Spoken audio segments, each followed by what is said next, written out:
오늘 우리에게 주시는 하나님의 말씀 고린도후서 6장입니다.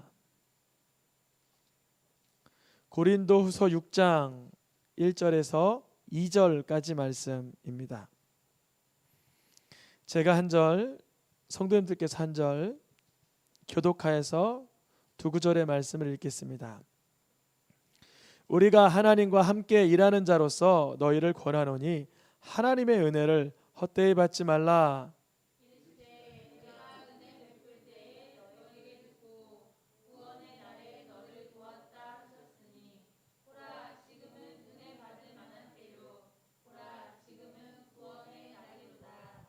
아멘.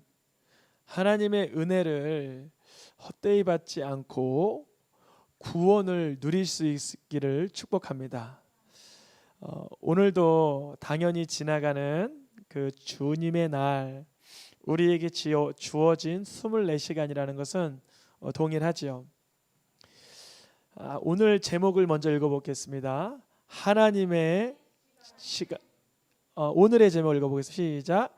하나님의 때 구원의 날. 하나님의 때 구원의 날.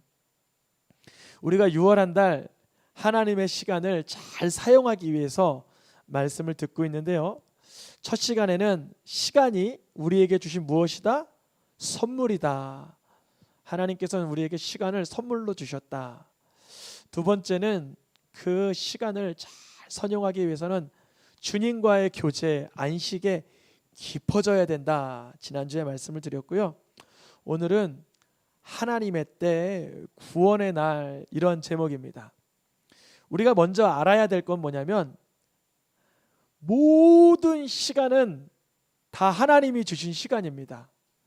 이거를 부정할 수 있는 사람은 없어요. 부정하려고 하다가도 중환자실이나 호흡이 얼마 남지 않은 사람들에게 찾아가 보면 시간이 내 것이 아니었음을 이제야 알았습니다. 이 고백을 다 하세요. 100이면 100 똑같은 고백을 하세요. 내가 지금까지는 시간이 내 것인 줄 알고 내 몸이 내 것인 줄 알고 살았는데 내 것이 아니구나. 시간이 내 게 아니구나. 건강이 내 게 아니구나. 생명이 내 게 아니구나 라는 것을 99세 되어서 깨닫는 분들도 있었습니다. 우리는 피조물입니다. 피조물. 지음을 받은 존재예요. 어린 시절 어머니의 젖 먹을 때는 내가 의존적인 존재라는 것을 알아야 했지만 시간을 지나 너무 장성하여 성인이 되니까 나 스스로 기동하는 것처럼 오만하고 교만할 때 있지만 그렇지 않습니다. 우리는 피조물입니다. 그래서 첫째, 하나님은 창조주요, 조물조요. 우리는 피조물이고 의존적인 존재라서 모든 우리에게 주어진 이 시간이 하나님께로부터 왔음을 인정해야 돼요. 비가 내리는 그 시간에도, 햇볕이 내려쬐는 그 시간에도, 우리가 호흡하는 그 시간에도, 하늘의 별이 반짝반짝 거리는 그 시간에도, 그 시간이 다 누구의 때라고요? 하나님의 때, 하나님의 시간임을 인정할 수 있어야 돼요. 그런데 오늘 본문에서, 오늘 제목에서 하나님의 때 이렇게 특별히 명명한 이유는 뭘까요? 명명. 우리가 살고 있는 모든 시간이 하나님의 시간, 하나님이 주신 기회, 하나님이 주신 생명이라면 굳이 한 시점, 한 시기를 붙들고 하나님의 때 이렇게 말씀드리는 이유가 뭘까요? 그 이유는 이렇습니다. 우리에게 주신 모든 시간이 누구의 시간이라고요? 하나님의 시간. 그런데 그 시간 가운데 하나님은 때로는 아주 강력하게 역사하실 때가 있어요. 아주 강력하게 심판하시거나 아주 강력하게 판결하시거나 아주 급속도로 벌하시거나 하실 때가 있어요. 때로는 변질되어가는 이 생태계를 되살리기 위해서 폭풍을 보내시기도 하시고요. 여러분 굉장히 강한 허리케인 같은 폭풍이 팍 불잖아요. 그러면 밑에 있는 불순물들은 다 떠오르고요. 위에 잘못된 것들은 또 다 깔아앉히고 하면서 하나님이 이렇게 조화롭게 회전을 시키십니다. 이처럼 죄악된 인생들을, 부패한 인생들을 바로잡기 위해서는 하나님께서 적극적으로 힘을 동원하실 때가 있어요. 예를 들어 노아의 홍수처럼, 소돔과 고모라처럼, 여리고성의 무너짐처럼 하나님께서는 모든 시간을 누가 주셨다고요? 하나님께서. 그런데 특별히 하나님께서 아주 강력하게 역사하시고 일하시고 우리가 느낄 정도로, 지금 코로나 시기처럼 이제 조금은 우리가 익숙해져서 무덤덤해지기도 했어요. 그런데요, 다시 말씀드리지만 모든 시간은 누구의 시간이다? 하나님. 아우 감사합니다.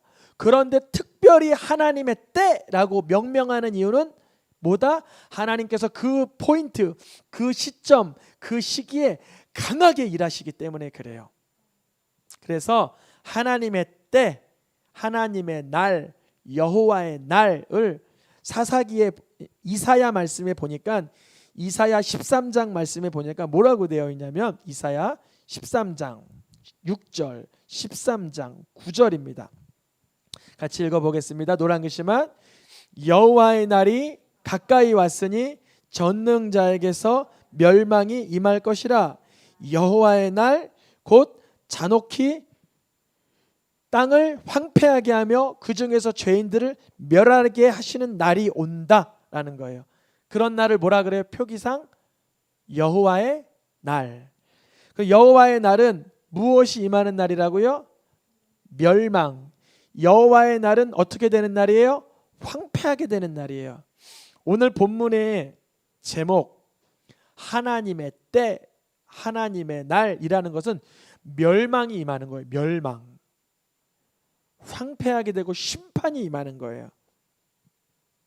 아모스 5장 18절, 아모스 5장 20절, 요엘서 3장 14절에도 여호와의 날, 하나님의 날, 하나님의 때는 어둠의 날이며 심판의 날이라고 말하고 있어요.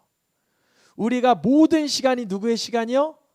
하나님의 시간. 그런데 하나님의 날, 하나님의 때, 여호와의 날이라고 명명하는 때가 오리니 그날은 심판이요, 그날은 멸망이요, 그날은 어두움의 날이에요. 그러한 때를 노아 홍수 사건이라 그래요. 하늘이 검해지고 먹구름이 가득 차 비가 쏟아져 내리는 날. 소돔과 고모라 때라 그래요. 흑암이 들이우고 하늘로부터 불유황이 떨어지는 날. 여리고 성의 그날이라 그래요. 성이 무너뜨려지고 모든 데서 남녀노소가 죽어가는 그날. 이것을 성경에서는 여호와의 날, 그날, 하나님의 날, 하나님의 때라고 말합니다. 무섭기도 하고 떨리기도 하죠. 근데 우리가 이게 일상생활 살 때는 잘 몰라요. 그런 날이 없을 것만 같아요. 없을 것만 같아요. 그런데요, 하나님의 때, 하나님의 날, 여호와의 날이 반드시 있음을 기억하시길 축복합니다. 그때, 그날, 그 시기가 죽음의 모습으로도 찾아올 수 있고, 전염병의 모습으로도 찾아올 수 있고, 경제적인 난관의 모습으로도 찾아올 수 있고, 관계적인 틀어짐의 모습으로도 찾아올 수 있는데, 다양한 모습으로 우리에게 멸망과 심판과 두려움의 때를 임하게 하는 하나님의 때가 있다는 거예요. 하나님의 시간을 선용하기 위해서는 그 때가 있음을 알아야 됩니다. 베드로 사도는 베드로후서 3장 13절 12절에 그런데 하나님의 날이 임하기를 무엇하라 그래요? 간절히 사모하라.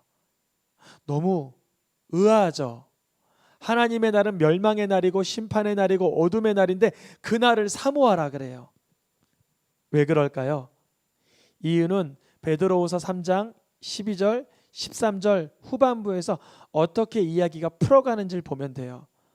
여호와의 날, 하나님의 날, 하나님의 때가 멸망이요 심판이고 어두움이지만 하나님의 은혜를 받을 자들에게는 구원의 날이기 때문에 그렇습니다.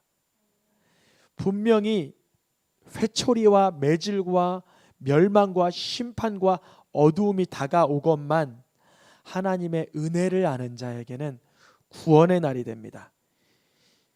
성경 전체에서 구원이라는 말을 제일 먼저 사용한 곳이 소돔과 고모라예요. 여러분, 소돔과 고모라는 심판이 시행된 곳이에요? 구원이 시행된 곳이에요? 알쏭달쏭하죠. 기본적으로 소돔과 고모라는 불과 유황으로 심판이 떨어졌습니다. 거기에 더럽고 추하고 하나님 싫어하고 미워하는 게 그득했어요. 그래서 멸망의 나라가 됐어요. 그러나 소돔과 고모라에서 가장 먼저 나오는 단어가 뭐라고요? 구원. 롯, 아브라함의 조카 롯은 아브라함의 중보기도로 인하여 소돔과 고모라의 멸망 중에 구원을 받게 됩니다. 누구의 은혜예요? 하나님의 은혜.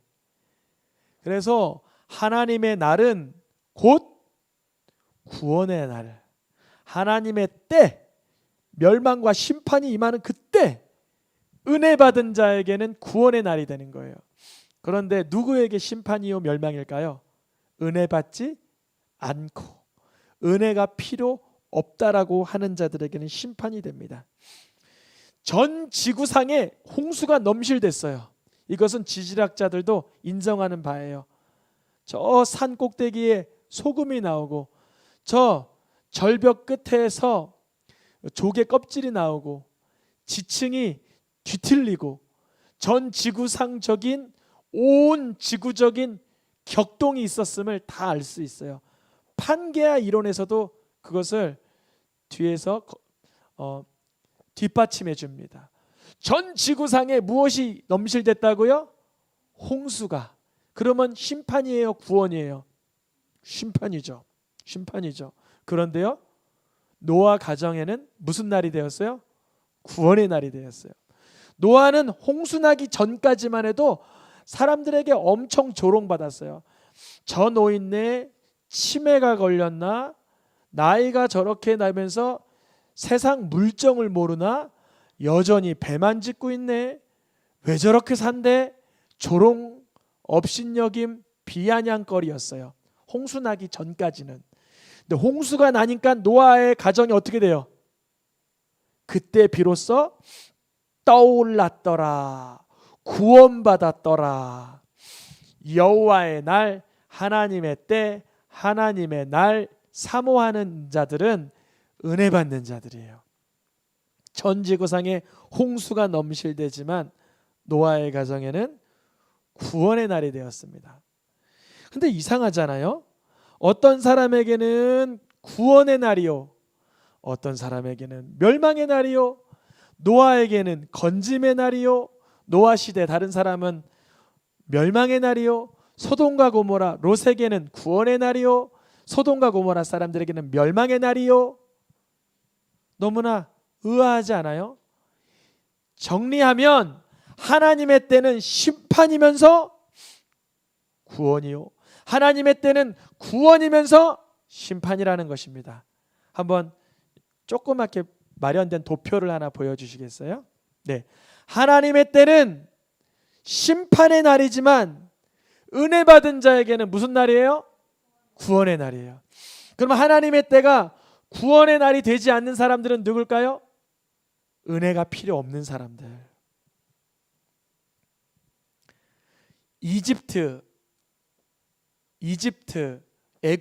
애굽의 전역에 장자들이 다 죽어나가고 있어요. 심판이에요, 구원이에요?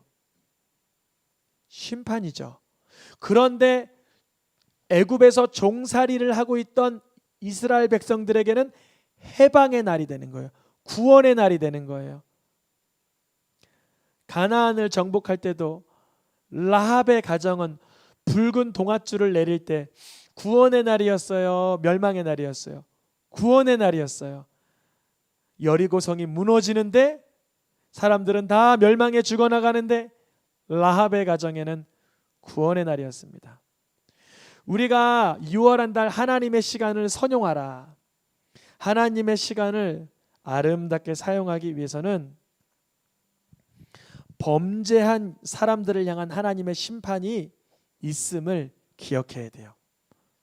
범죄한 사람들을 향한 하나님의 심판. 그래서 하나님은 죄악에서 돌이켜! 죄악에서 돌이키란 말이야! 하는 메시지로 때로는 건강상의 어려움도 주시고 경제적인 어려움도 주시고 관계적인 괴로움도 주시면서 돌이키라고, 하나님의 뜻으로 돌이키라고, 은혜 받는 자로 돌이키라고 이렇게 말씀하세요. 그런데 어떤 사람에게는 돌이키는 순간이 아니라 저주의 순간이 되는 거예요. 저주의 순간. 어떤 사람에게 형벌의 순간이 되는 거예요.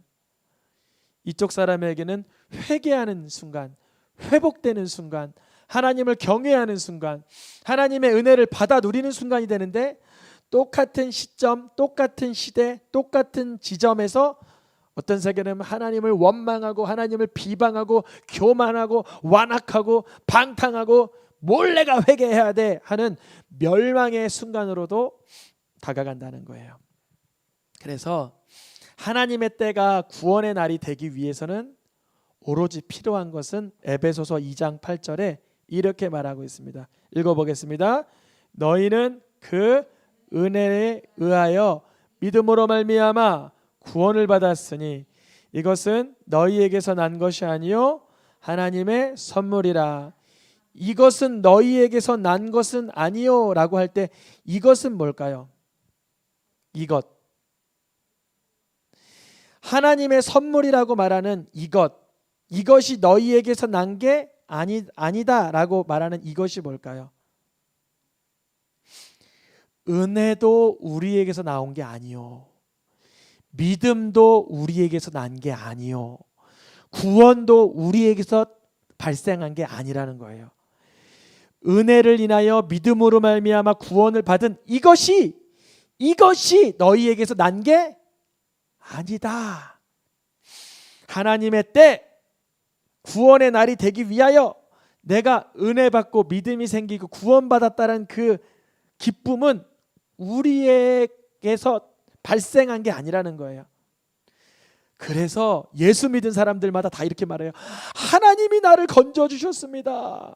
노아가 내가 말이지 방주를 잘 지었던 말이지 홍수가 아무리 나도 나를 덮칠 수가 없었어, 이렇게 말했을까요? 노아가? 아니요. 하나님이 설계도를 주셔서 역청을 바르라고 하셨고 몇 규빗으로 쌓으라 하셔서 하나님 말씀에 순종하니 하나님의 은혜로 말미암아 내가 구원을 받았어. 전적으로 구원의 역사하심은 누구에게 있어요? 하나님께 있는 거예요. 하나님의 때 심판의 날, 그날이 구원의 날이 되기 위해서 은혜 받은 사람들의 모든 공통 분모는 이거예요. 하나님이 나를 살리셨다. 이거 여러분 아주 사소한 고백 같죠? 그런데요, 이 고백 죄송합니다, 못해서 지옥 가는 분들이 있더라고요. 제가 그걸 봤습니까? 못 봤죠. 저는 지옥을 가본 사람은 아니니까요. 그런데요, 믿음 생활을 10년, 20년, 30년, 40년 했는데요, 하나님이 나를 구원하셨어 라는 말을 죽을 때까지 못 하더라고요. 왜냐하면 내 실력이 여전하니까, 내 노하우가 거뜬하니까, 내가 그래도 괜찮게 살았으니까 너희는 그 은혜를 인하여 믿음으로 말미암아 구원을 얻었다는 이 감격적인 고백을 죽을 때까지 못해요. 그래도 사람이 착하게 살아야 구원 얻죠. 나는 그래도 이 정도로 매너십 있게 살았으니까 구원 얻을 수 있는 것 같소. 인본주의적이며 행위적이며 율법주의적인 구원관을 여전히 가지고 있는 분이 있어요. 그런 사람들은 안타깝지만 하나님의 때가 다가오면 어디로 튈지 모르는 사람이에요. 어디로 튈지, 멸망으로 튈지, 저주로 튈지, 낙심으로 튈지, 원망으로 튈지, 오만함으로 튈지. 내가 이렇게 열심히 했는데 왜 이런 심판이 내게 임해요? 노아가 내가 이렇게 방주를 지어놨는데 왜 여기도 비가 내리게 해요? 비가 내려야지 뜨죠. 비가 안 내리는데 어떻게 구원을 받아요? 유황이 떨어져야 소돔과 고모라를 피해 도망가죠. 중간까지밖에 안 갔지만 우리의 삶 가운데 하나님의 때, 위기의 때, 위경의 때 모든 시간은 하나님의 시간이지만 특별히 임하는 하나님의 액션이 있을 때 그때 그 사람이 믿음이 있는가를 확인할 수 있는 거예요. 믿음이 있는 사람은 하나님이 주신 방주를 짓고 하나님이 주신 가죽옷을 입고 주님이 보낸 천사의 손을 붙들고 주님이 허락하신 은혜에 집중을 합니다. 여러분, 하나님의 때에 은혜가 내려진다고 은혜를 헛되이 받지 말라 그러잖아요. 오늘 본문에서 무슨 말이냐면 노아 시대에 방주를 지을 기회가 다른 사람들이 있었을까요? 없었을까요? 있었어요. 방주 지을 기회 있었어요. 또 라합이 여리고성에서 동아줄을 내려서 구원받을 때 기회 있었을까요? 있었죠. 라합이 자기 아버지의 형제들 친족들에게 다 복음을 전하는 거예요. 여호와 하나님의 심판이 곧 임합니다. 회개하셔야 되고 집집마다 붉은 동아줄을 내려놓으세요. 근데 그 집에만 들이오는 거예요. 즉 우리가 살아있는 동안 예수 그리스도를 믿으세요 라고 말하고 있는데 무슨 예수를 믿어? 눈에 보이지도 않는데 나는 내 주먹을 믿어. 이 주먹이 힘이 다 노쇠해 봐야 그때야 내 주먹이 내게 아니구나 그걸 깨달아요. 난 내 건강한 두 다리를 믿어. 그 두 다리가 휘청휘청 걸어서 걷지 못하는 때가 와야 내가 내 힘으로 거동하는 자가 아니었구나 이걸 깨달아요. 너무 빠르게 임하는 하나님의 때에 감당할 수 없는 그런 믿음을 갖지 마시고 지금부터 예수 그리스도의 이름을 붙드시기를 축복합니다. 어떤 사람이 있었냐면요, 은혜의 때예요. 은혜의 때, 진리의 때, 구원받을 수 있는 절호의 찬스였어요. 예수님이 바로 옆에 계셨어요. 예수님이 바로 옆에 있어서 구원받을 수 있잖아요. 근데 그 사람이 뭐라 그러냐면 그리스도야 너 내려와 봐라. 너가 정말 그리스도라면 내려와 봐라. 이렇게 말하면서 비아냥대면서 은혜를 받지 못한 사람이 있었으니 십자가에 달린 한 강도였어요. 자기에게 지금 가장 속상한 것은 몸의 아픔이에요, 영혼의 절망이에요. 몸의 아픔이에요. 자기 몸이 너무 아프니까 예수님을 향하여서도 그 구원받을 은혜를 바라보지 못하고 내 육신 좀 편안하게 해줘, 내 육신 좀 편안하게 해줘. 그러다가 결국 자기 영혼을 저주에 쏟아붓는, 멸망에 쏟아붓는 한 사람이 있었어요. 근데 또 한 사람이 있었잖아요. 기억하시죠? 자기 몸이 너무 아프고 자기 손바닥과 발바닥에 대못이 3개나 박히고 아주 끔찍한 고통 가운데서도 자기 몸의 아픔보다는 예수여, 나는 내가 지은 죄 때문에 여기 매달렸어요. 나는 이렇게 심판받아 마땅한 자예요. 그런데요, 나도 하나님 나라 갈 수 있을까요? 예수님이 그 겸손한 자, 그 은혜를 구하는 자에게 뭐라 그래요? 오늘 밤에 너와 내가 낙원에 함께 있으리라 그래요. 십자가에 못 박혀 죽을 정도로 죄 지었으면 굉장히 끔찍한 강도였겠죠. 근데 두 강도 중에 한 강도는 하나님의 날, 하나님의 때가 구원의 날이 되었어요. 한 강도는 하나님의 때, 여호와의 날이 심판의 날 그 자체였습니다.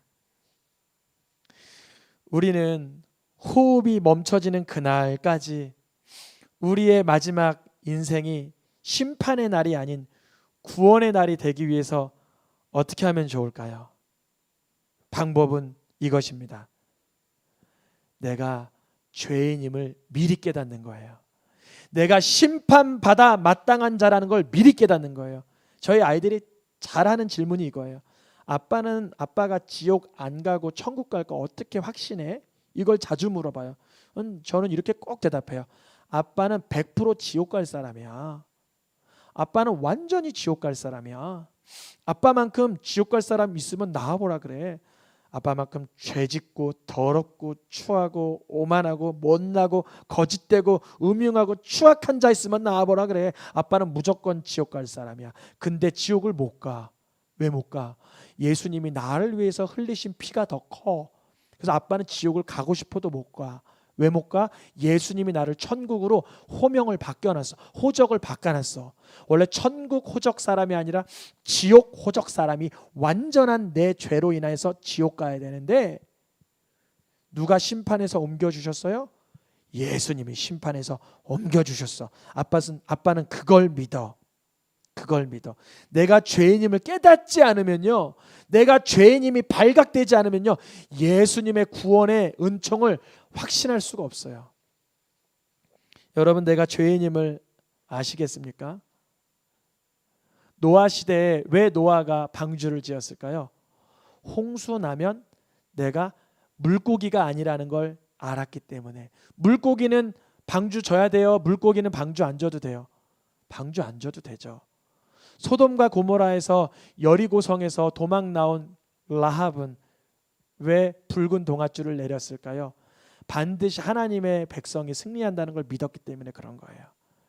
여러분, 우리가 일상 속에서 어떻게 하면 내가 천국을 간다는 걸 확신할 수 있을까요? 이것은 반대적인 논리로 형성되는 거예요. 내가 완전히 지옥 갈 만한 죄인임을 깨달을 때 그게 가능한 거예요. 그래서 마가복음 1장 15절에서는 이렇게 말합니다. 읽어보겠습니다. 때가 찼고 하나님의 나라가 가까이 왔으니 회개하고 복음을 믿으라. 하나님의 나라, 즉 천국이 가까이 올 때 착하게 살아라 그래요? 회개부터 하래요. 회개가 먼저예요. 의롭게 사는 게 문제가 아니에요. 우리가 지나온 과거에 더럽고 추한 오물들이 너무나 많이 쌓여 있는데 어떻게 또 착하게 산다고 해서 오물들이 삭제가 되겠습니까? 여러분, 맛있는 국을 끓이는데 거기다가 시궁창에서 꺼내온 더러운 걸 넣어놓고 오랫동안 팔팔 끓였다고 드시겠어요? 안 드시죠. 시궁창에서 꺼내온 더러운 것들이 처리가 돼 먹을 수 있는 거죠. 그 처리를 누가 해주셨다는 거예요? 예수 그리스도께서 해주셨다는 거예요.